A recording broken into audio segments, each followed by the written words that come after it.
6월 8일입니다. 율법이 죄입니까? 라는 제목으로 로마서 7장 1절에서 13절까지 말씀입니다. 형제자매 여러분, 나는 율법을 아는 사람들에게 말을 합니다. 율법은 사람이 살아있는 동안에만 그 사람을 지배한다는 것을 알지 못합니까? 결혼한 여자는 그 남편이 살아있는 동안에는 법으로 남편에게 매여 있으나 남편이 죽으면 남편의 법에서 풀려납니다. 그러므로 남편이 살아있는 동안에 그 여자가 다른 남자에게로 가면 그 여자는 간음한 여자라는 말을 듣게 됩니다. 그러나 남편이 죽으면 그 법에서 해방되는 것이므로 다른 남자에게로 갈지라도 간음한 여자가 되지 않습니다.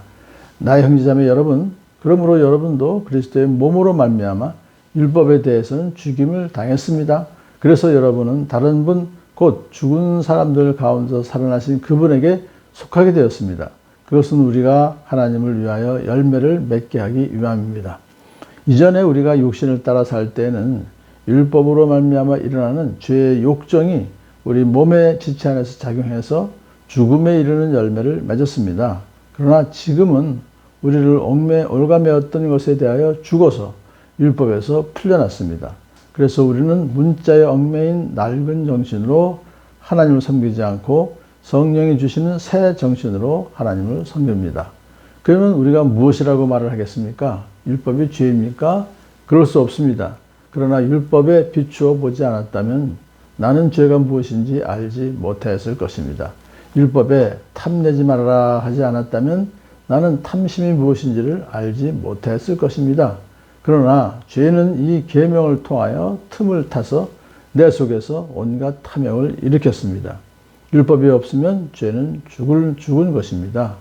전에는 율법이 없어서 내가 살아 있었는데 계명이 들어오니까 죄는 살아나고 나는 죽었습니다. 그래서 나를 생명으로 인도해야 할 그 계명이 도리어 나를 죽음으로 인도한다는 것이 드러났습니다. 죄가 그 계명을 통하여 틈을 타서 나를 속이고 또 그 계명으로 나를 죽였습니다. 그러므로 율법은 거룩하며 계명도 거룩하고 의롭고 선한 것입니다. 그러니 그 선한 것이 나에게 죽음을 안겨다 주었다는 말입니까? 그럴 수 없습니다. 그러나 죄를 죄로 드러나게 하려고 죄가 그 선한 것을 방편으로 하여 나에게 죽음을 일으켰습니다. 그것은 계명을 방편으로 하여 죄를 극도로 죄답게 되게 하려는 것이었습니다. 아멘. 율법은 사람이 살아있을 동안에만 그 사람을 지배한다고 하는 것을 이제 말하면서 그 당시 결혼 제도를 비유로 드는데요. 그 당시 결혼하고 지금 결혼 제도는 다르죠. 그 당시에는 남편이 아내를 완전히 소유하는 그런 개념이었기 때문에 남편 그 법이 굉장히 엄격했습니다. 그 당시에. 그래서 조금이라도 잘못하면 그냥 이혼할 수 있다는 그런 계명이 있었죠. 그리고 살아있는 동안에 남편이 있는 동안에 만일에 다른 남자에게로 이제 식 갔다 그러면 그거는 간음한 여자로서 벌을 받게 되는 것이었어요. 그런데 여기서 그 남편이 죽으면은 그 남편의 법에서 해방된다. 그러니까 다른 남자에게 갈지라도 간음한 것이 안 된다. 그 법을 어기는 것이 아니게 된다. 그러면 그 법이 없어졌다는 얘기죠. 효력을 잃었다. 남편이 죽었을 경우에 그런 얘기입니다. 그래서 이제 그것을 이제 우리 크리스찬들에게 적용시키는 것이죠. 여러분도 나의 형제 자매 여러분, 그러니까 믿는 성도들에게 지금 말하는 것입니다. 여러분도 그리스도의 몸으로 말미암아 율법에 대해서는 죽임을 당했습니다. 예수님께서 십자가 달려 죽으심으로 우리도 그때 함께 죽었어요. 옛자가 그렇기 때문에 그래서 여러분은 다른 분 곧 죽은 사람들 가운데 살아나신 그분에게 속하게 되었습니다. 당연히 예수님께 속하게 되었습니다.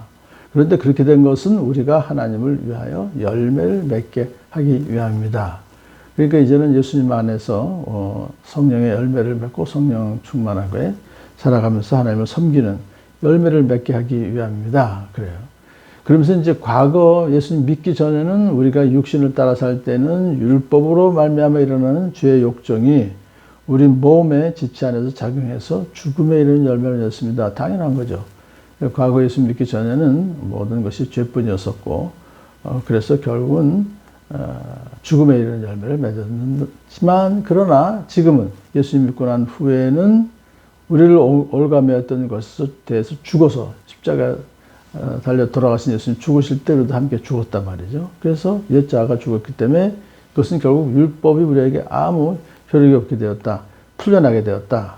그래서 우리는 문자에 얽매인 낡은 정신으로 하나님을 섬기지 않고, 문자에 얽매인 낡은 정신이라는 것은 이제 그 율법 정신, 율법 근본적인 정신은 그건 좋은 것입니다만, 문자에 얽매였다는 것은 어떤 형식의 제사법이라든가 의식법이라든가 그런 것에 얽매인 낡은 정신으로 하나님을 섬기지 않고 성령이 주시는 새 정신으로 하나님을 섬깁니다. 우리의 정체성은 이제는 예수 믿고 난 후에는 성령께서 주시는 새 정신으로 하나님을 섬기게 되는 것이다. 그러니까 이제는 그 과거의 율법에 얽매여서 하나님을 섬기는 것이 아니다. 그런 뜻입니다. 그러면 이제 무슨 문제가 생기냐면 그 율법이 나쁜 거네요 라고 생각할 수 있겠죠. 그래서 다른 사람들이 이렇게 이제 논박할 수 있습니다. 율법이 죄입니다 라고 하는 것에 대해서 그럴 수 없습니다. 율법이 죄가 아닙니다. 그러니까 율법과 죄의 관계에 대해서 다시 한번 생각하게 만드는 것이죠. 그러면서 이제 율법 자체는 좋은 것이다라는 얘기를 해요. 율법에 비춰보지 않았다면 나는 죄가 무엇인지 알지 못했을 것입니다. 그러면서 율법에 탐내지 마라, 십계명이죠. 탐내지 말라 하지 않았다면 나는 탐심이 무엇인지를 알지 못했을 것입니다. 그러나 죄는 이 계명을 통하여 틈을 타서 내 속에서 온갖 탐욕을 일으켰습니다. 자, 이 말씀이 이제 죄를 깨닫게 하는 율법은 선한 기능이 있습니다만은 죄가 이 계명을 통하여 틈을 타서 인간의 마음속에 온갖 탐욕을 일으키는 거예요. 그러니까 지금 이제 그 죄라고 하는 것이 여기서 이제 사실상 죄의 뒤에는 사탄이 있잖아요. 사탄이 그렇게 이제 이 계명을 역이용한 거죠. 그래가지고 인간 마음속에 뭔가 탐욕을 일으켰다. 그래서 이것을 이렇게 이제 해석해요. 율법은 인간에게 죄에 대한 지식을 제공함으로써 오히려 인간을 유혹하고 범죄하도록 이끈 또 역기능이 있다는 것이죠. 그러니까 이제 율법은 원래 하나님을 섬기고 이웃을 사랑하는 수단으로 주어진 것이었지만은 죄가 오히려 계명을 통해서 인간 자신을 섬기는, 자기 자신을 섬기는 수단으로 전락시켰다 하는 것을 여기서 말하고 있어요. 자, 그래서 이제 율법이 없으면은 죄는 죽은 것입니다. 그 얘기는 뭐냐면요. 율법과 관계되지 않은 죄는 죽어서 존재하지 않는 것이나 다름이 없습니다. 그러니까 기준이 없으면은 그 기준을 어기는 행위도 없다는 것이죠. 이제 그런 전에는 율법이 없어서 내가 살아 있었는데, 율법이 없어서 내가 살아 있었다는 것은 죄가 죄인지도 모르는 상태에서 그냥 죄 가운데 살았다는 것입니다. 그 죄가 죄인지도 모르고. 그런데 계명이 들어오니까 죄는 살아나고 나는 죽었습니다. 그러니까 이제 죄가 들어오니까, 계명이 들어오니까 죄가 뭔지 알게 되었고 결국 나는 죽었다는 것은 파멸당했다는 거예요. 죄의 사건 사망이니까. 그것을 여기서 지금 말했고, 그래서 나를 생명으로 인도해야 할 그 계명이 도리어 나를 죽음으로 인도한다는 것이 드러났습니다. 결과적으로 그렇게 됐다는 것이죠. 죄가 그 계명을 통하여 틈을 타서 나를 속이고, 그러니까 그 배후에는 항상 죄라는 것이 있어요. 죄는 사탄입니다. 그러니까 죄가 그 계명을 통하여 틈을 타서 나를 속이고 또 그 계명으로 나를 죽였습니다. 8절에 나오는 것과 같은 내용이 반복이 됐어요.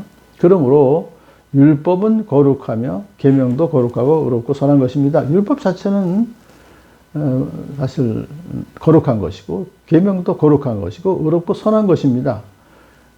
다만 죄가 나쁜 것이죠. 그러니 그 선한 것이 나에게 죽음을 안겨주었단 말입니까? 율법이 나에게 죽음을 안겨주었단 말입니까? 그럴 수 없습니다. 그 죄가 죽음을 안겨준 것이지 율법이 죽음을 안겨준 것이 아닙니다.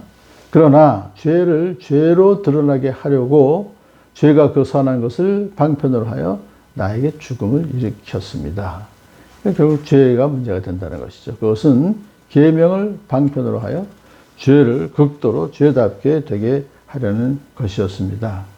자, 오늘 이 말씀을 통해서 율법과 죄의 관계에 대해서 다시 한번 우리에게 경각심을 주었고, 그렇기 때문에 율법 자체는 죄를 깨닫게 해주시는 좋은 기능이 있고, 그 율법 자체가 악은 아니다, 죄가 아니다 하는 걸 다시 한번 깨닫게 해주시고, 믿는 성도들은 오히려 율법은 순기능이 있습니다. 성령 충만한 삶을 살 수 있도록 도와주는 그런 율법의 또 기능이 있기 때문에, 오늘도 우리는 율법을 더욱더, 하나님 말씀을 더욱더 사랑하며 말씀을 깊이 또 묵상하고 그 말씀 안에 담겨진 하나님의 사랑을 깨닫는 복된 여러분 되기를 축복합니다.